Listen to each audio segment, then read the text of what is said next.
ગાંડી ઉઠાવ, પ્રહાર કરો પિતામહ પર. હજી 10 દિવસ પહેલા 10 દિવસ પહેલા ભગવાને ગીતાનું જ્ઞાન આપ્યું હતું, પણ વળી પાછું જાણે 10મા દિવસે પિતામહ સામે આવ્યા અને અર્જુનના મનમાંથી ગીતા જ્ઞાન બધો વિસરાઈ ગયો કે મોહ શું રાખે છે. ધર્મની સાથે લડ, ધર્મના પક્ષમાંથી લડ. મારા આ છે, મારા તે છે, એ મોહ મત રખો, ધર્મ કે લીએ લડો. પણ અર્જુન વળી જાણે એ ગીતા જ્ઞાન વિસરી ગયા હોય, અર્જુનનો ગાંડીવ ધ્રુજવા માંડે છે. ભગવાન કે ઉપાડ, છોડ બાણ પિતામહ પર. અને પિતામહ એક પછી એક બાણ છોડતા જાય અને ભગવાન જુએ મારો જે રથી છે, મારો યોદ્ધો ઢીલો પડી ગયો છે. અને પછી જુએ છે ભગવાન, દ્રષ્ટિ કરે છે પિતામહ ભીષ્મ એક અમોઘ બાણ એનું સરસંધાન ધનુષ પર કરી ચૂક્યા છે. ભગવાન સમજી ગયા કે આ બાણ જો મારા લાલાને લાગ્યું, મારા અર્જુનને લાગ્યું તો અર્જુનના પ્રાણ નહીં બચે. અને અર્જુનના પ્રાણ બચાવવા માટે સિંહ જેમ ગર્જના કરે એમ હુંકાર કરીને, ગર્જના કરીને ભગવાન રથમાંથી ઠેકડો મારીને ઉતર્યા અને રથનું પૈડું લઈ અને પિતામહ ભીષ્મની ઉપર દોડ્યા છે. જાણે સિંહ ગર્જના કરતો કરતો હાથી ઉપર પ્રહાર કરવા આવતું હોય એવું દ્રશ્ય. અને જ્યાં શ્રી કૃષ્ણ ધનુષનું પૈડું, રથનું પૈડું હાથમાં લે અને ત્યારે અટહાસ્ય કરતા ઈ 160 વર્ષના વયોવૃદ્ધ એ પિતામહ ભીષ્મ પોતાના ધનુષ અને બાણને ઘા કરી દે છે અને અટહાસ્ય કરે છે. ક્યું માધવ, कहाँ गई तुम्हारी प्रतीक्षा, कहाँ गया तुम्हारा प्रण. बोलते थे कि शस्त्र नहीं उठाऊंगा, फिर शस्त्र क्यों उठा लिया. बोलते थे शस्त्र नहीं उठाऊंगा. जो रस કેવો આવે. હું પેલા દીએ કહેતી હતી ને મને રોજ રસ આવે, આ કથા મને રોજ મજા આવે. નતર નો આમ તો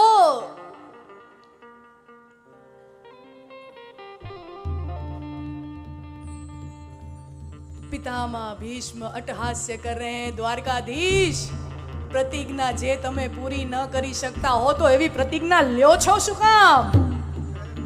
પિતામહ કો अपने प्रतिज्ञा के अहंकार है. પિતામહ ને એમ કે હું લીધેલું પ્રણ કોઈથી ત્યાગું નહીં. જે प्रतिज्ञा ન લઈ શકતા, પૂરી ન કરી શકતા હો તો એ ન લેતા હોય તો. અને ત્યારે દ્વારકાધીશ બોલ્યા, પિતામહ તમને ખબર છે મેં મારું પ્રણ શું કામ તોડ્યું, મેં મારું પ્રણ, મારી પ્રતિજ્ઞા શું કામ તોડી.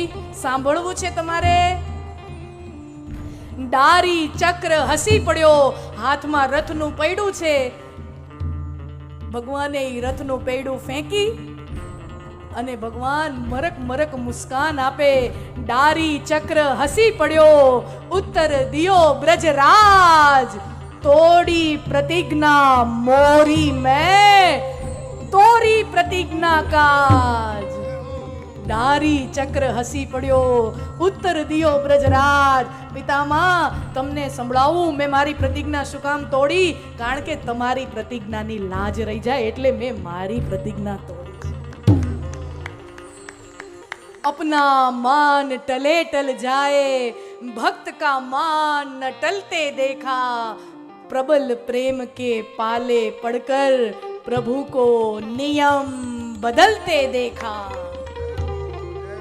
મારું પ્રતિજ્ઞા તૂટી જાય, મારું પ્રણ ભલે તૂટી જાય, મારું સન્માન ભલે વયું જાય, પણ મારા ભક્તના વાણીનું સન્માન ન જવા દઉં. તોડી પ્રતિજ્ઞા મોરી મેં, તોડી પ્રતિજ્ઞા કાજ. अपना मान टले टल जाए, भक्त का मान न टलते देखा. प्रबल प्रेम के पाले पड़कर प्रभु को नियम बदलते देखा. અને ઈ પિતામહ ભીષ્મ આપણે જાણીએ છીએ. પછી અર્જુન પ્રહાર કરે છે અને પિતામહ ભીષ્મને બાણની શૈયા ઉપર પોઢાડી દે છે. માથું ટેકો નથી મળતો ત્યારે પિતામહ કહે છે હજી એક બાણ મારા મસ્તકને ટેકો દે. मुझे प्यास लगी है. तो ये अर्जुन धरती पर बाण छोड़ी અને ધરતીમાંથી ગંગાજી પ્રગટ કરી અને પ્યાસ છુપાવે. આમ 160 વર્ષના વયોવૃદ્ધ એવા પિતામાં ભીષ્મ બાણસૈયા પર પોઢી ગયા છે.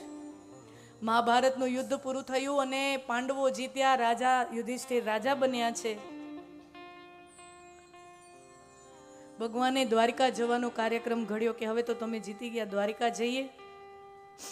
બધાય પાસેથી વિદાય લીધી. કુંતી માતા, અર્જુન, દ્રૌપદી, બહેન સુભદ્રા પણ અર્જુનના પત્ની છે, એ પણ અહીંયા રહે છે. બધાય પાસેથી વિદાય લઈ અને ભગવાન જ્યાં દ્વારકા નીકળવા ગયા ત્યાં રસ્તામાં જ પોતાનો દ્વારિકા જવાનો કાર્યક્રમ રદ કરી નાખે છે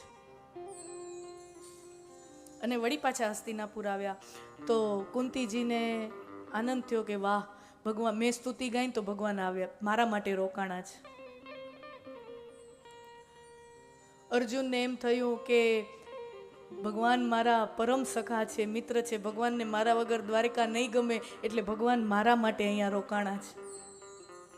દ્રૌપદીને એમ કે ભગવાન મારો મિત્ર છે, ભગવાન મારા માટે રોકાણા. સુભદ્રાને એમ કે ભાઈ વિદાય લેતો થયો, મારા આંખમાં આંસુ આવી ગયા તો બેનની આંખમાં આંસુ ન જોઈ શક્યો તો ભાઈ મારા માટે રોકાણા છે.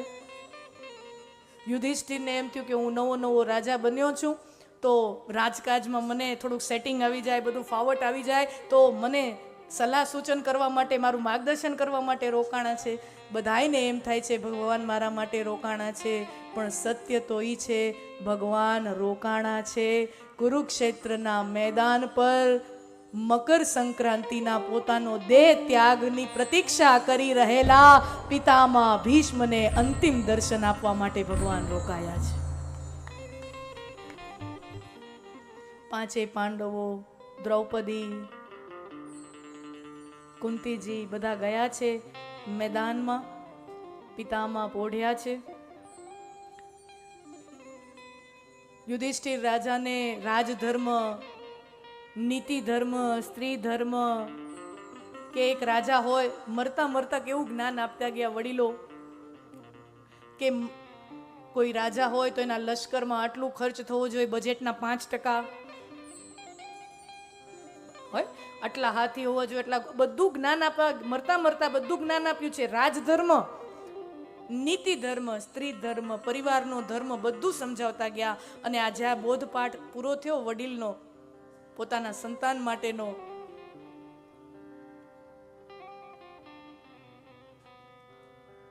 અને પોતાના પ્રાણ છોડતા પહેલા પિતામહ ભીષ્મ ભગવાનની સ્તુતિ ગાય છે. ભગવાન પિતામહ પોઢેલા હતા મેદાનમાં, દૂરથી જોવે છે કે પાંચે ભાઈઓ પાંડવોની સાથે દ્વારકાધીશ આવી રહ્યા છે. તો આ બોધપાઠ આપવાનો હતો ને, તો પિતામહે પહેલા ભગવાનને કીધું, પ્રતીક્ષતામ સદેવો દેવો પ્રતીક્ષતામ, હે Dwarkadhish, wait up there, stand there, wait there for me, ઉભા રહ્યો, મારી પ્રતીક્ષા કરો. આખું જીવન મેં તમારી રાહ જોઈ છે, હવે રાહ જોવાનો વારો તમારો છે. આખું જીવન ભક્ત ભગવાનની રાહ જોવે ને તો છેલ્લા સમયે ભગવાન ભક્તની રાહ જોવે. जो मृत्यु को रोक सकता है वो मोहन को नहीं रोक सकता. इच्छाधारी मृत्युનું वरदान છે પિતામહ પાસે. जो मृत्यु को रोक सकता है, अपने वश में कर सकता है, वो मोहन को अपने वश में नहीं कर सकता. કીધું ઉભા રહ્યો. બધો આ બોધપાઠ આપી અને પછી હવે પાછું અંતિમ વાણીને જ્યારે વિરામ આપે છે ત્યારે પિતામહ ભીષ્મ મરતા મરતા ભગવાનની સ્તુતિ ગાઈને પોતાના પ્રાણનો ત્યાગ કરે છે. જીવન में मृत्यु आए तो कैसी आए, जैसी पितामह भीष्म को मिली, जैसी परीक्षित राजा को मिली कि अंत समये भगवानનું नाम मुख पर आवे, ये मृत्यु की कला है. मैं कीधु तू भागवत क्या सिखाती है, भागवत मरना सिखाती है कि माणा मरती वखते केवी रीते मरवो જોઈએ. પિતામહ ભીષ્મ પોતાનો પ્રાણ ત્યાગ કરે છે એ પહેલા ભગવાનનું ગુણ ગાય છે અને શું કહે છે, ઇતિમતિ રૂપ કલ્પિતા વિતૃષ્ણા ભગવતી સાત્વત પુંગવે વિભૂમની, ઇતિમતિ રૂપ કલ્પિતા વિતૃષ્ણા ભગવતી સાત્વત પૂ